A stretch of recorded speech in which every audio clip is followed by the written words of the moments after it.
Assalamualaikum warahmatullahi wabarakatuh.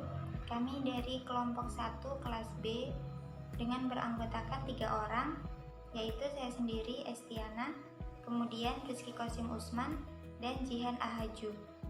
Baiklah, dalam kesempatan kali ini kami akan memaparkan materi tentang public relation profesional. Jadi dalam materi ini dibagi menjadi 6 poin, yaitu yang pertama pengertian public relation, kemudian yang kedua tujuan public relation, yang ketiga fungsi public relation, yang keempat ruang lingkup pekerjaan public relation, yang kelima public relation tools atau media public relation, kemudian yang keenam public relation profesional. Baiklah, langsung saja pada poin pertama dan kedua akan dipaparkan oleh saya sendiri. Namun sebelum itu, perkenalkan, nama saya Estiana dengan NIM 291420083.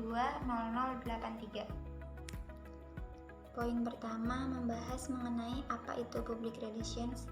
Public relations identik dengan tugas-tugas menyampaikan informasi, menjadi juru bicara atau menulis press relasi. Selain itu juga mempunyai tugas membuat promosi penjualan, iklan, pameran penjualan, mengenalkan produk, dan ikut menjual produk yang membuatnya tumpang tindih dengan pekerjaan marketing. Bahkan ada juga perusahaan yang menganggap bahwa public relation itu sama dengan marketing communication. Kemudian berikut beberapa pengertian public relation menurut para ahli, diantaranya yang pertama menurut John E. Marston dalam buku Modern Public Relation McGraw-Hill, New York 1979, public relation adalah kegiatan komunikatif, persuasif, dan terencana yang didesain untuk mempengaruhi publik yang signifikan. Kemudian, menurut Frank Jeff Klintz dalam buku Person Professional Limited, edisi 1998, public relation adalah sebuah sistem komunikasi untuk menciptakan niat baik. Kemudian menurut Tony Greiner dalam buku The Secret of Successful Public Relation, ahli bahasa Nuraki Aziz, Bumi Aksara, Jakarta 1995, public relation adalah presentasi positif suatu organisasi kepada keseluruhan publiknya. Kemudian menurut Catlip, Center and Bloom, dikutip dari buku Effective Public Relation, Perdana Media 2006, public relation adalah fungsi manajemen yang membangun dan mempertahankan hubungan yang baik dan bermanfaat antara organisasi dengan publik yang mempengaruhi kesuksesan atau kegagalan organisasi tersebut. Kemudian, menurut Granning and Hahn dalam buku Managing Public Relation, New York 1984, public relation adalah manajemen komunikasi antara organisasi dengan publiknya. Kemudian, menurut The First World Forum of Public Relation yang diadakan di Meksiko tahun 1978, public relation adalah seni dan ilmu pengetahuan mengenai proses menganalisis tren, memprediksi konsekuensinya, memberikan konseling pada pimpinan organisasi, dan mengimplementasikan program yang terencana yang akan melayani kepentingan organisasi dan publik. Poin yang kedua yaitu tujuan public relations.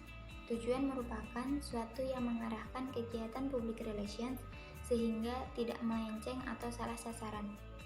Seorang praktisi public relation harus merumuskan tujuan secara jelas, spesifik, dan dinyatakan dalam bentuk tertulis tentang apa saja yang mesti dicapai divisi public relation dalam periode waktu tertentu.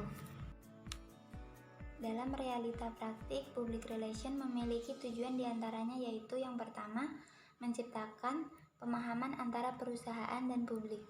Tujuan pertama kali public relations adalah berupaya menciptakan saling pengertian antara perusahaan dan publiknya. Dengan melalui komunikasi diharapkan terjadi kondisi kecukupan informasi antara perusahaan dan publiknya. Kecukupan informasi ini akan terwujud apabila public relation menyediakan saluran komunikasi yang terbuka dan memungkinkan terjadinya komunikasi dua arah yang timbal balik, memberi dan menerima informasi. Kecukupan informasi ini merupakan dasar untuk mencegah kesalahan persepsi, kesalahpahaman akibat salah persepsi atau kekurangan informasi merupakan kesalahan mendasar dalam kegiatan komunikasi. Tujuan yang kedua yaitu membangun citra korporat, yaitu membangun gambaran keseluruhan dari semua komponen perusahaan seperti kualitas produk, keberhasilan ekspor, kesehatan keuangan, perilaku karyawan, tanggung jawab sosial terhadap lingkungan, atau pengalaman konsumen yang menyenangkan atau menyedihkan tentang pelayanan perusahaan. Citra positif merupakan langkah penting dalam menggapai reputasi perusahaan di mata publik. Tujuan yang ketiga yaitu membangun opini publik yang favorable, yaitu membangun opini publik yang positif terhadap perusahaan dengan memelihara komunikasi yang persuasif yang ditujukan untuk menjaga opini yang mendukung, menciptakan opini yang masih tersembunyi, dan menetralkan opini yang negatif. Citra perusahaan yang baik akan membuat keuntungan bagi perusahaan, seperti peningkatan penjualan, mendukung pengembangan produk baru, memperkuat relasi keuangan, membuat harmoni hubungan dengan karyawan, mendukung program rekrutmen, dan membantu mengatasi krisis. Kemudian tujuan yang keempat yaitu membentuk goodwill dan kerjasama. Pada tahap ini, tujuan public relation sudah pada tahap tindakan nyata, yaitu sudah tercipta jalinan kerjasama dalam bentuk perilaku tertentu yang mendukung keberhasilan perusahaan. Dalam tahap ini diharapkan secara nyata publik mendukung program-program perusahaan, misalnya publik turut serta menyukseskan kampanye public relation atau tetap loyal mengonsumsi produk perusahaan. Baiklah, terima kasih. Itu tadi pengertian dan tujuan public relation. Kemudian materi berikutnya akan dipaparkan oleh rekan saya. Kepada Rizky Qasim Usman, saya persilakan. Baik, saya akan melanjutkan pemaparan materi dari teman saya, yaitu pada poin ketiga dan keempat, yaitu fungsi public relation dan ruang lingkup pekerjaan public relation. Sebelumnya, perkenalkan nama saya Rizky Qasim Usman dengan NIM 291420030. Langsung saja pada pembahasan pertama, yaitu tentang fungsi public relation. Fungsi public relation sangatlah penting karena public relation merupakan penengah antara instansi dengan masyarakat. Oleh karena itu, public relation dikatakan berfungsi apabila dia mampu melakukan tugas dan kewajibannya dengan baik.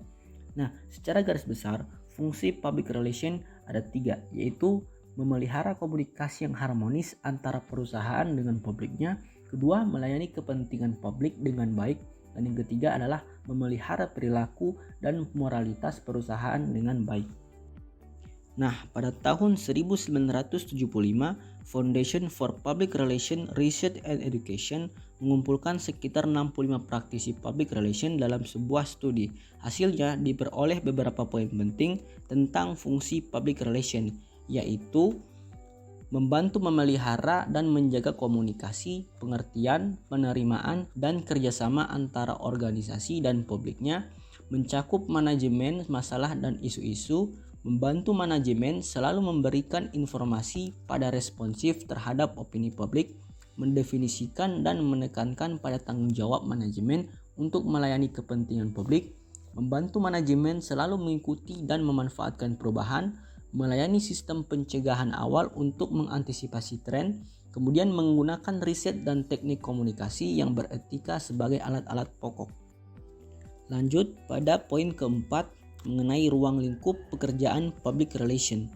Nah, dalam public relation, pekerjaan yang dilakukan oleh public relation itu dapat disingkat menjadi PENSILS atau publication, events, news, community involvement, identity media, lobbying, dan social investment. Publication and publicity yaitu mengenalkan perusahaan kepada publik, misalnya membuat tulisan yang disebarkan ke media atau newsletter, artikel, dan lain-lainnya. Kemudian events. Dalam events, mengorganisasi event atau kegiatan sebagai upaya membentuk citra. Misalnya stasiun televisi SCTV menggelar acara SCTV Awards. Kemudian news. Pekerjaan seorang public relation adalah menghasilkan produk-produk tulisan yang sifatnya menyebarkan informasi kepada publik seperti press release, newsletter, berita, dan lain-lain. Kemudian community involvement. Public relation mesti membuat program-program yang ditujukan untuk menciptakan keterlibatan komunitas atau masyarakat sekitarnya. Misalnya Hotel Santika setiap memperingati hari ulang tahun Republik Indonesia mengadakan perlombaan yang juga diikuti masyarakat sekitar hotel. Nah, public relation juga diharapkan dapat memosisikan perusahaan sebagai bagian dari komunitas. Kemudian identity media. Identity media merupakan pekerjaan public relation dalam membina hubungan dengan media pers.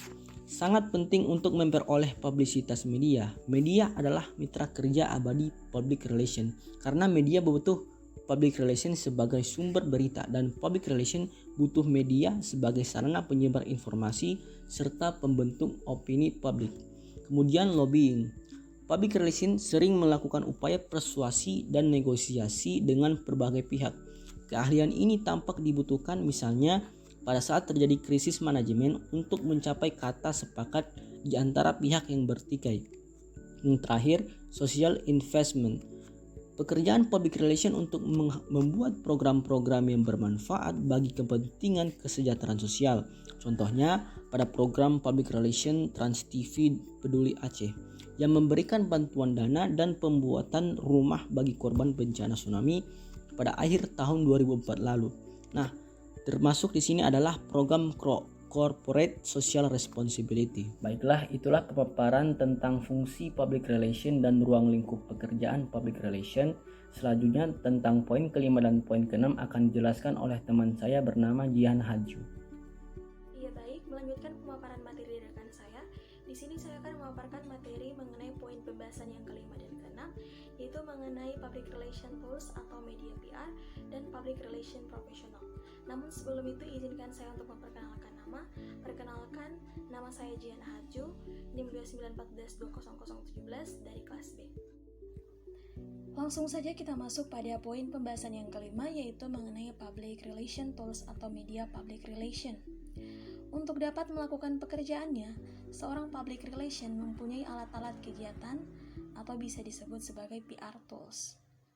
Nah, alat-alat kegiatan ini juga bisa disebut sebagai media public relation, antara lain yaitu publisitas dan media relations. Seperti yang pertama, yaitu press release, di mana menulis berita tentang perusahaan kepada media. Yang kedua, ada press conference, yaitu menyampaikan informasi tentang perusahaan dengan secara langsung mengundang wartawan. Yang ketiga ada press tours, yaitu mengundang wartawan untuk berkunjung ke perusahaan. Selanjutnya ada press party, yaitu menjamu wartawan dengan makan bersama. Lalu ada press reception, yaitu mengadakan acara khusus pertemuan dengan wartawan. Dan yang terakhir ada media gathering, yaitu mengumpulkan media dalam sebuah forum. Kemudian, media public relations selanjutnya adalah special events. Nah, special events terdiri atas beberapa. Yang pertama ada open house atau company visit, di mana ini memberi peluang kepada publik untuk mengenal lebih dekat perusahaan dengan berkunjung langsung ke perusahaan tersebut. Yang kedua ada fundraisers, yaitu kegiatan untuk mengumpulkan dana. Kita bisa lihat contoh, di beberapa stasiun TV mereka beramai-ramai menyediakan dompet peduli dengan nomor rekening tertentu bagi penonton yang ingin menyumbangkan dana untuk korban bencana alam. Salah satu stasiun TV-nya yaitu SCTV.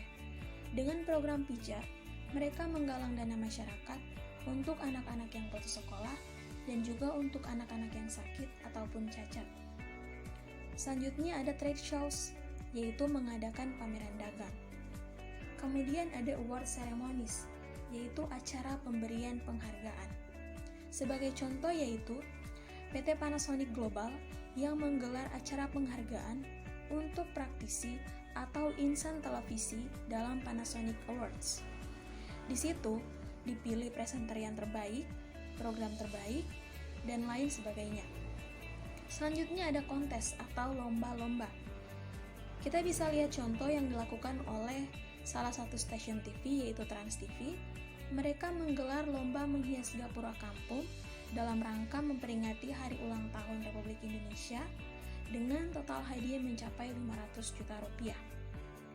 Selanjutnya ada seminar, yaitu mengadakan suatu kegiatan yang berkaitan dengan kepentingan masyarakat, baik sebagai penyelenggara maupun sebagai pembicara. Nah, public relation itu diundang berbicara di forum seminar tentang AIDS. Mereka membahas tentang AIDS. Nah, bisa saja dia menyampaikan visi perusahaan terhadap program nasional penanggulangan mengenai AIDS. Media public relations selanjutnya adalah corporate advertising atau iklan-iklan korporat untuk menunjang citra. Pada dasarnya iklan-iklan ini tidak bersifat menjual produk, tetapi mereka menjual citra. Nah, ini berfungsi untuk mendukung tugas dari marketing. Selanjutnya ada newsletter. Ini adalah media tulisan yang bisa digunakan untuk internal maupun eksternal publik, seperti majalah maupun buletin yang digunakan sebagai wahana komunikasi dua arah dengan publik. Selanjutnya ada speaker bureau, yaitu biro khusus juru bicara yang bertugas untuk menyampaikan informasi kepada publik. Ini adalah sistem informasi satu pintu atau one door system. Hal ini dilakukan agar dapat dicegah beragam informasi dari beragam sumber. Kemudian ada lobbying. Lobbying itu melakukan negosiasi baik kepada lembaga pemerintah maupun bukan. Nah, ini berkaitan dengan masalah-masalah yang menyangkut dengan kepentingan perusahaan. Misalnya, Public Relation Hotel melobi pengurus Persatuan Hotel dan Restoran Indonesia agar membuat penyeragaman tarif untuk kepentingan bersama. Selanjutnya ada charitable contribution, yaitu kegiatan-kegiatan amal yang dilakukan untuk membantu masyarakat. Misalnya, memberikan bingkisan lebaran kepada masyarakat. Selanjutnya ada thank you notes and letters, yaitu ucapan-ucapan terima kasih kepada publik. Nah, public relation dapat mengirim pernyataan terima kasih atas dukungan publik, ucapan ulang tahun, atau ucapan Hari Raya Idul Fitri. Selanjutnya ada audiovisual instrument, yaitu di mana misalnya membuat company profile, membentuk audiovisual, dan materi presentasi di hadapan publik. Kemudian ada sponsorship, yaitu menjadi sponsor di berbagai event di masyarakat, antara lain menjadi sponsor olahraga. Contohnya, PT Sampurna melalui produk rokok Jisamsu, mereka menjadi sponsor tunggal di Liga Sepak Bola Indonesia. Dan yang terakhir ada letters of denial, yaitu surat klarifikasi atau sebuah informasi yang tidak benar yang disampaikan kepada media. Kita bisa lihat contohnya, misalnya ada konsumen yang menulis di rubrik surat pembaca surat kabar yang mana berisi keluhan dan kekecewaan atas kualitas produk yang diterimanya dengan menuliskan beberapa fakta di dalamnya. Selanjutnya kita masuk pada poin pembahasan yang keenam, yaitu mengenai public relation profesional. Public relation adalah profesi yang menuntut integrasi antara pengetahuan atau expertise, keahlian, skills, dan etika profesi atau ethics. Seorang praktisi public relation dituntut untuk mempunyai 3B, yaitu beauty, brain, and behavior. Tidak salah jika public relation identik dengan cantik dan berpenampilan menarik, karena hal ini berkolerasi dengan teori komunikasi antarpersonal yang antara lain mengatakan bahwa orang akan memerhatikan dan tertarik pada pesan karena dipengaruhi oleh daya tarik fisik yang menyampaikan pesan. atau adanya cycle attractiveness. Nah, artinya semakin menarik si pembawa pesan atau komunikator, maka semakin besar tingkat persuasinya pada halayak. Keahlian menulis menjadi hal utama bagi public relation. Selain itu, public relations dituntut mempunyai kemampuan dalam praktik komunikasi organisasi, manajemen krisis, dan manajemen isu, dan juga riset. Pengetahuan tentang komunikasi organisasi yang baik itu diperlukan karena kegiatan public relation berada dalam lingkup organisasi. Seorang public relation juga perlu dibekali keahlian dalam manajemen krisis dan isu, karena setiap perusahaan pasti mengalami krisis dalam hidupnya. Nah, krisis tersebut dapat berasal dari internal maupun eksternal perusahaan. Jika krisis tersebut dikelola dengan baik, maka itu akan menjadi titik awal meningkatkan citra perusahaan menuju kondisi yang lebih baik. Namun, jika sebaliknya krisis tersebut tidak dikelola dengan baik, maka akan membuat citra perusahaan tersebut jatuh. Pengetahuan tentang riset juga perlu dikuasai oleh public relation, mengingat pekerjaan public relation adalah based on facts, di mana berdasarkan fakta-fakta. Nah, kita bisa lihat pendapat dari Albert Lowe. Dia mengatakan bahwa Anda tidak dapat melakukan kegiatan public relation secara berhasil dan juga efektif tanpa menggunakan riset, karena proses manajemen PR itu diawali dan diakhiri dengan riset. Artinya, seorang praktisi public relation, mereka harus mengetahui banyak tentang kondisi organisasinya dan publiknya sebelum dan sesudah mereka meluncurkan programnya. Wawasan teoritis dan juga kemampuan aplikasi dari bidang pekerjaan, mulai dari menulis, multimedia, riset, komunikasi organisasi, manajemen konflik, dan lainnya, itu harus dikuasai oleh public relation. Karena pada akhirnya, segala aktivitas public relation itu bermuara pada terjalinnya harmonisasi dalam operasional sehari-hari organisasi. Baik, itulah pemaparan materi dari kelompok kami mengenai public relation profesional. Sekian dan terima kasih. Mohon maaf jika terdapat kekurangan. Wabillahi taufiq wal hidayah. Wassalamualaikum warahmatullahi wabarakatuh.